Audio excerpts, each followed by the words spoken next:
मेरे जैसा सीधा कोई आदमी नहीं बैठने में टेढ़े हो गए सर थोड़े। थोड़ा टेढ़ा तो रहना दीजिए। बिल्कुल ठीक है मित्रों, अभी हमारी कोविड से रिलेटेड हमारी इंटरनल डिपार्टमेंट के साथ आज बैठक थी। सारी रिव्यू हमने आज सारे विषयों को लेकर के किए हैं। पूरे देश भर में कोविड के बढ़ते मामले, प्रदेश में भी बढ़ते मामले और उसके साथ बढ़ती मौतें, ये सबके लिए चिंता का विषय है निश्चित रूप से। और हमारी तैयारी उस दृष्टि से जो है वो कोविड को हैंडल करने के लिए बेहतर हो, उस काम में हम लोग लगे हैं। जहाँ तक हिमाचल प्रदेश में जो कोविड के मामलों में मैं देख रहा हूँ कि नंबर लगातार बढ़ता जा रहा है और पिछले कल भी काफ़ी बड़ा एक नंबर आया है हिमाचल प्रदेश में, और शायद संभवतः अभी तक का ये सबसे बड़ा नंबर आया है। 2500 से एक्सीड कर गया नंबर हमारा कोविड का। हमारे पास जो डेथ भी है वो भी काफ़ी बड़ा नंबर हो गया। 1407 जो है वो डेथ हमारी हिमाचल प्रदेश में हुई है, और 16,000 से पार हम जो है कोविड के एक्टिव केस के मामले में हो गए। लेकिन फिर भी इस बात को लेकर के हमारे लिए मैं कंपैरिजन करने की आवश्यकता महसूस नहीं करता हूँ, लेकिन फिर भी मैं कह सकता हूँ इस बात को कि जो बड़े राज्य हैं पूरे देश भर में, अगर उनके इस पर आप देखें कंपैरेटिवली हिमाचल अभी भी बेहतर मैनेज्ड है। जहाँ बेड की कमी नहीं है, जहाँ ऑक्सीजन की कमी नहीं है, ऑक्सीजन की कमी के कारण किसी को परेशान नहीं होना पड़ रहा है, जहाँ सप्लाई चेन हमारी बिल्कुल इंटैक्ट है, मेंटेन्ड है, कहीं किसी तरह की कोई दिक्कत नहीं आई, चाहे पीपी किट है, मास्क है, सैनिटाइजर है, चाहे वो वेंटिलेटर्स की उपलब्धता है, उन सारी चीज़ों को लेकर के। लेकिन अब जिस प्रकार की चुनौती हमारे सामने अब पेश है, हमको अपनी कैपेसिटी और बढ़ानी पड़ रही है, और वो हर संदर्भ में। कांगड़ा हमारा बहुत प्रभावित है, प्रदेश का सबसे बड़ा जिला है और प्रभावित ज़्यादा है। ऐसी सूरत में अभी आज हमने तुरंत एक जो निर्णय लिया है, निर्णय के सिलसिले में पिछले कल भी थोड़ी बहुत इस बारे में जानकारी आप लोगों को हासिल हो ही गई थी। प्राइवेट सेक्टर में जो हॉस्पिटल्स हैं उसको भी हम कोविड के लिए अब लेने के लिए आगे बढ़े हैं, और प्राइवेट सेक्टर में जो 50% जो टोटल कैपेसिटी किसी हॉस्पिटल की है उसके 50% जो है हम कोविड के लिए हमने लेने का निर्णय किया है। जिसमें कांगड़ा में कुछ एक हॉस्पिटल जो है, चाहे वो सिटी हॉस्पिटल है, चाहे वो विवेकानंद का हमारा पालमपुर का हॉस्पिटल है, चाहे वो बालाजी हॉस्पिटल है, चाहे उसके साथ साथ में अपोलो का भी एक हॉस्पिटल है, तो उन सब हॉस्पिटल में हमने इस बात के लिए आग्रह किया है कि वो भी हमारे लिए बेड कैपेसिटी 50% जो है वो देने के लिए तैयारी रखें। और उसके अतिरिक्त हमने क्योंकि वहाँ की स्थिति काफ़ी थोड़ी चिंताजनक है, ऐसी सूरत में जो आयुर्वेदा कॉलेज हमारा पपरोला, वहाँ पर हमने जो है वो कैपेसिटी बढ़ाने के लिए जो है 2 फ्लोर उसके लिए है, और उस पपरोला के कॉलेज में भी हमारी कैपेसिटी कितनी बढ़ रही टोटल 200 की हमारी बेड कैपेसिटी पपरोला कॉलेज जो आयुर्वेदा कॉलेज है उसमें भी हमारी बढ़ेगी, और जिससे बहुत बड़ी एक राहत वहाँ पर होगी। इसके अतिरिक्त जो हो अगला फेज जो हमने उसमें ये भी कर दिया है कि साइमल्टेनियसली हमने तैयारी कर दी है कि जो परौर में हमारा राधा स्वामी सत्संग का जो स्थान है वहाँ पर एक अलग से एक कैपेसिटी हम बना रहे हैं बेड की, और वो कैपेसिटी हमारा लक्ष्य तो उसके लिए बड़ा है, लेकिन फिलहाल हमने उसमें 200 बेड की कैपेसिटी जो है वहाँ पर बढ़ाने का निर्णय किया है, ताकि 200 के साथ अगला फेज फिर हम आगे बढ़ाने के लिए अगर ज़रूरत होगी तो उसके मुताबिक हम करते रहेंगे, और शायद मेकल में 1000 तक उस कैपेसिटी को हम इन्हांस कर सकते हैं कांगड़ा में।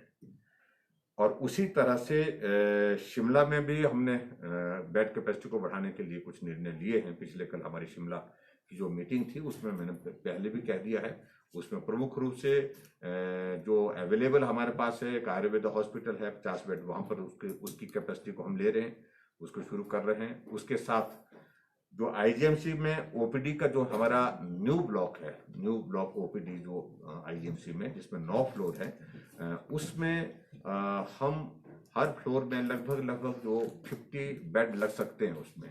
तो वो एक कैपेसिटी, एक अच्छी कैपेसिटी जिसको लेकर के हमने कहा है कि उसकी तैयारी करनी शुरू कर दीजिए, ताकि आईजीएमसी में कम से कम एक ही जगह, एक ही स्थान पर हॉस्पिटल के प्रेमाइसिस में ही हम कोविड के पेशेंट को बेहतर सुविधा दे सके। ऑक्सीजन से संबंधित जो है, मैं अभी ये कहना चाहता हूँ कि हमारे पास ऑक्सीजन हमारे पास मौजूद है। हमने खाली सिलेंडर के लिए आग्रह किया है, हमने 5000 डी टाइप सिलेंडर जो है वो केंद्र से आग्रह किया कि वो हमको उपलब्ध कराए जाए, और बी टाइप जो है वो 3000 सिलेंडर हमको और उपलब्ध कराया जाए, ताकि हमको सप्लाई करने में कठिनाई ना हो, ऑक्सीजन की सप्लाई करने में कठिनाई ना हो।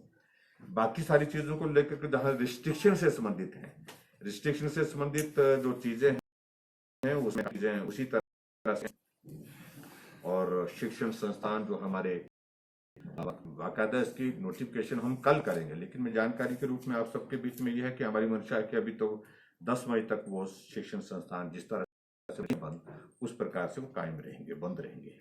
और उसके अतिरिक्त जो है सोशल गैदरिंग्स में जो शादियों की धाम पर अब बिल्कुल पूर्ण रूप से प्रतिबंध है। ये नहीं होगा और ये संभव नहीं है अब हालात को देख करके। और लोगों से मेरा निवेदन भी है खासतौर से कि वो अपने आप ही संयम करें, और शादी का नंबर 50 से फर्दर हमने डाउन कर दिया, 20 नंबर जो है 20 लोगों के साथ जो शादी का आयोजन होगा, ये भी हमने सुनिश्चित किया। मंदिरों पर जो अभी तक जो हमारी रिस्ट्रिक्शन जो जिस तरह से लगी है, जो नियम बनाए हैं उसके लिए, वो भी अभी तक 10 तारीख तक उसको आगे हमने एक्सटेंड कर दिया है। 10 मई तक 5 डे वीक ये भी उसी प्रकार से रहेगा। 10 मई तक जो है हमारे बसेस में जो 50% ऑक्यूपेंसी, ये भी उसी प्रकार से कायम रहेगी। और टेस्टिंग को हम अब बढ़ाने की दिशा में आगे बढ़ रहे हैं। टेस्टिंग को फर्दर इंक्रीज करने के लिए, नंबर इंक्रीज करने के लिए, कुछ जगह हमारी टेक्निकल कुछ चीज़ों को लेकर के कठिनाई आई थी, कुछ जगह जो हमारे डाटा ऑपरेटर जो है वो कोविड पॉजिटिव हो गए थे, उसके कारण थोड़ा प्रभाव पड़ा था, लेकिन अब हमने उस गैप को भी पूरा कर दिया है। और उसके अतिरिक्त टेस्टिंग में और ज़्यादा बढ़ाने का जो हमारा टारगेट ये रहेगा। ऑक्सीजन की आपूर्ति सुचारू रूप से हो, उसके लिए भी हमने सुनिश्चित किया है। और बाकी चीज़ों को लेकर के पिछले कल हमने एक और आदेश किया था कि अब काम को सुचारू रूप से चलाने के लिए, बेहतर ढंग से मैनेज करने के लिए प्लान करें, हम चीज़ों को जो है वो काम का डिस्ट्रीब्यूशन करें। और उस दृष्टि से पिछले कल जो नोटिफिकेशन किया है सारा, ये लॉजिस्टिक कमेटी की एक बनाई गई है, जिसमें जो एक ऑफिसर है अरिंदम चौधरी जो है वो इसके कन्वीनर रहेंगे। और उसके बाद दूसरी एक कमेटी हमने, उसमें मेंबर्स हैं, 5 मेंबर्स हैं। उसमें राखी जॉइंट डायरेक्टर जो है वो मेंबर है, सनी शर्मा जो है वो मेंबर है, GM HPKVM, और डॉक्टर जितेंद्र चौहान जो है उसमें नोडल ऑफिसर हैं, डॉक्टर जसवाल उसमें OSD जो है वो भी उसमें मेंबर हैं। और उसके साथ में दूसरी लॉजिस्टिक कमेटी के बाद जो है, जो कोविड-19 पेशेंट के लिए जो है एम्बुलेंस की मैनेजमेंट के लिए, उसके लिए जो कन्वीनर उसमें डॉक्टर राजेश ठाकुर जो है वो जो उनको बनाया गया है। उसमें कुछ और डॉक्टर्स भी उसमें साथ में है, डॉक्टर मलाया सरकार है, डॉक्टर संजय महाजन है, डॉक्टर पदम नेगी हैं उसमें मेंबर। इसके अतिरिक्त जो कॉर्पोरेट सोशल रिस्पॉन्सिबिलिटी CSR के लिए जो कोऑर्डिनेशन के लिए इस वक्त हम सब लोगों से आग्रह कर रहे हैं कि जहां मदद जिस रूप में कर सकते हैं, आप लोग कई जगह बेड दे रहे हैं, कई जगह ऑक्सीमीटर देने की बात आ रही है, थर्मामीटर देने की बात आ रही है, जो भी जिस रूप में मदद इस वक्त कर सकते हैं CSR के अंतर्गत, उसके लिए जो है आबिद हुसैन जो है वो IAS ये उसमें हैं इस वक्त एट प्रेजेंट, ये कन्वीनर रहेंगे। और उनके साथ में कुछ लोग कुछ और रहेंगे। और मीडिया की जो ब्रीफिंग के लिए हमने इसमें डॉक्टर निपुण जिंदल जो है, जो NHM के जो हमारे इस वक्त MD हैं, वो ये IAS ऑफिसर हैं, ये उसमें देखेंगे। इनके साथ डॉक्टर गोपाल बेरी, डॉक्टर अंजलि चौहान और संजय सेन, ये मीडिया को कोऑर्डिनेट करने के लिए इस तरह से काम करेंगे ताकि एक जो भी चीज़ें इसमें कोविड से रिलेटेड हो रही हैं तो उसकी जानकारी आप तक ठीक प्रकार से समय पर पहुंच सके और उसको ठीक कवरेज भी मिल सके, ये इस दृष्टि से किया गया है। कुल मिलाकर के अभी तक आज की बैठक में हमने यही महत्वपूर्ण विषयों पर चर्चा की है। डॉक्टर्स के लिए इंसेंटिव के लिए हमने प्लान किया है उसमें, और जिसमें अलग अलग कैटेगरी के हैं, चाहे हमारे जूनियर रेजिडेंट डॉक्टर हैं, सीनियर रेजिडेंट डॉक्टर हैं, कॉन्ट्रैक्ट पर जो डॉक्टर्स हैं, और इसके अतिरिक्त स्पेशली जो कोविड ड्यूटी पर हैं, उनके लिए भी इंसेंटिव का हमने इसमें जो है वो प्रस्ताव रखा है, जिसकी डिटेल हम आपको दे देंगे। सर, जो ऑक्सीजन सप्लाई की बात कर रहे हैं, हमारे पास ऑलरेडी रिक्वायरमेंट से बहुत ज़्यादा मात्रा में उपलब्ध है, करीब 10-12 टन डेली बेसिस पे अवेलेबल है। लेकिन जो अब होम सप्लाई की बात करते हैं, जो सिलेंडर अपार्ट फ्रॉम कोविड भी हैं, कोई अस्थमेटिक पेशेंट है, उनको रीफिल अवेलेबल नहीं है, उसके लिए क्या व्यवस्था की जा रही है? क्या गवर्नमेंट के जो फिलिंग प्लांट्स हैं, PSA प्लांट्स हैं, क्या वहाँ से रिफिल कर पाएंगे, या कोई व्यवस्था इसके लिए गवर्नमेंट ने की है? क्योंकि they still have a shortage of oxygen, liquid oxygen, despite कि हमारे पास सरप्लस है। मुझे लगता है कि ये सिर्फ मैनेज करने वाला पार्ट है, ये सप्लाई से रिलेटेड ज़्यादा बहुत बड़ा इसलिए नहीं है क्योंकि उसका मैनेजमेंट वाला पार्ट, क्योंकि अभी फोकस जो है वो ज़्यादा हुआ है कोविड पर, और कोविड को स्वाभाविक रूप से प्रायोरिटी भी देना आज की तारीख में आवश्यक है। लेकिन हम इस बात को सुनिश्चित करेंगे, जो इस प्रकार के पेशेंट है जिनको ऑक्सीजन की रिक्वायरमेंट रहती है किसी और बीमारी के कारण भी, और सारी कोमॉर्बिडिटीज के कारण, तो जिसके कारण उनको ऑक्सीजन जो है अपने निस्बत लेनी पड़ती है, निवास पर भी लेनी पड़ती है जहाँ वो रहते हैं, तो उनको सुनिश्चित किया जाए। ये अपने ध्यान में लाए पॉइंट, इसको निश्चित रूप से इसका समाधान करें। सर, पहली मई से जो है 18 साल के ऊपर लोगों को जो है वैक्सीन लेनी है, सर कितनी तैयारी है और क्या हमारे पास डोज है पूरी? सर, देखिए, ऐड करना चाहूँ, कोई डाटा भी भेजा है राज्य सरकार ने केंद्र से भी, इतनी रिक्वायरमेंट हमें क्या लग भी पाएगी सिर्फ उससे कि फर्दर एक्सटेंड करना पड़ेगा सर? देखिए, मैं पहले दिन ही स्पष्ट कर सका हूँ, इसमें कोई कंफ्यूजन मत रखना चाहिए। बड़ी आप लोगों के ऊपर भी ये बहुत बड़ी जिम्मेवारी है। हम चाह रहे हैं कि जब ऐसा संकट है, हमारी क्लियर चीजें क्लैरिटी के साथ जानी चाहिए। नंबर 1, डेट ये तय किया है कि 1 तारीख के बाद इस अभियान को शुरू करेंगे, लेकिन subject to the availability of vaccine, एक बात, और इसमें नंबर बहुत ज्यादा होगा। स्वाभाविक रूप से 18 साल से जो 45 साल से कम होकर, यानी 44 ईयर्स का जो ये होगा नौजवान होगा, वो उत्साह के साथ आएगा भी। इसलिए पहले दिन से हमने कहा है कि ऐसे भाग दौड़ में नहीं, रजिस्ट्रेशन का प्रोसेस हमने शुरू करने के लिए कह दिया है। वो प्रोसेस शुरू है, और उसके पश्चात स्टैगर करेंगे। जिस तरह से अवेलेबिलिटी हमारी मेंटेन होगी, और उसके बाद जिस प्रकार से हम हिमाचल प्रदेश में अभी तक हमारे पास वैक्सीन के लगभग 500 सेंटर हैं, और हमारा टारगेट ये है कि ये नंबर जो है हमको वैक्सीन सेंटर जो है हमको और ज़्यादा बढ़ाने पड़ेंगे। 1000 तक हम प्लान कर रहे हैं कि 1000 तक बढ़, ताकि क्राउड ना हो, रश ना हो।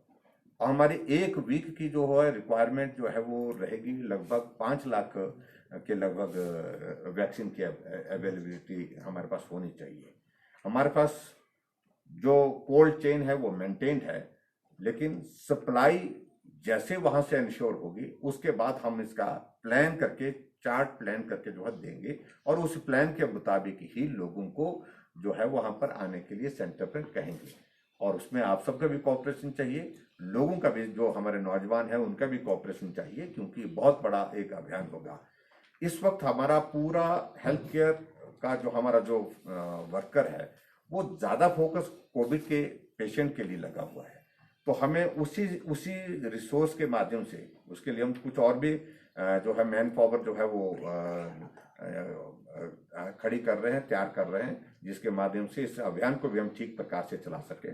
तो हमको दोनों चीजों को साथ चला, वैक्सीन का अभियान वो भी व्यवस्थित ढंग से चले, शेड्यूल पर चले, और उसके अतिरिक्त दूसरा हमारा जो कोविड पेशेंट के ट्रीटमेंट का प्रोसेस भी किसी तरह से प्रभावित न हो। तो दोनों चीजों को लेकर के बेहतर ढंग से चलाने की कोशिश करें। सर, प्रशासनिक अमले की संवेदनशीलता पर कुछ सवाल उठ रहे हैं, जैसे नालागढ़ से तस्वीर आई कि किस तरह से संक्रमित वो रिपोर्ट मांगी है मैंने, जो एक खुद मृत्यु हुई और उसके बाद वहां पर एम्बुलेंस होनी चाहिए थी। आज मैंने डिप्टी कमिश्नर को बोला है इंक्वायरी के लिए, और रिपोर्ट आएगी, उसके मुताबिक कार्रवाई करेंगे। सर सैंपल की रिपोर्ट भी 3-4 दिन बाद आ रही, सर उसके पीछे क्या कारण है शिमला से? नहीं, सैंपल, एक तो सैंपल हमारा काफी ज्यादा आ रहा है। मैंने पहले ही आपको बताई वो बात कि कुछ जगह हमारे जो सैंपल लेने वाले जो लोग हैं, पर्टिकुलरली जो डाटा एंट्री ऑपरेटर जो है, उनको कोविड पॉजिटिव होने के कारण जो थोड़ा सा उसके कारण गैप आया था, और बीच में कुछ और भी संक्रमित हुए तो जो टेस्टिंग में है इन्वॉल्व। तो ऐसी सूरत में थोड़ा डिले जरूर हुआ, लेकिन इसको हमने आज कहा कि इसको ठीक करना चाहिए। सर, जिस तरह से बंदिशों की बात आज भी कही गई है, तो क्या हम इस परिस्थिति की तरफ बढ़ सकते हैं कि ये ज्यादा स्थिति खराब होगी तो लॉकडाउन की तरफ हम बढ़ जाए? देखो, लॉकडाउन हम अभी तक फिलहाल नहीं करेंगे, नहीं बोलेंगे इस सारे विषय पर। इसलिए नहीं बोलेंगे, हम आज अब विधायक दल की बैठक कर रहे हैं शाम, जिसमें सारा मंत्रिमंडल भी शामिल होगा, और हम विस्तार से चर्चा करेंगे फील्ड में क्या परिस्थिति है, लोग क्या बोल रहे हैं। उसके बाद चर्चा करने के बाद निर्णय की दिशा में आगे बढ़ेंगे, जो भी स्थिति। Thank you very much.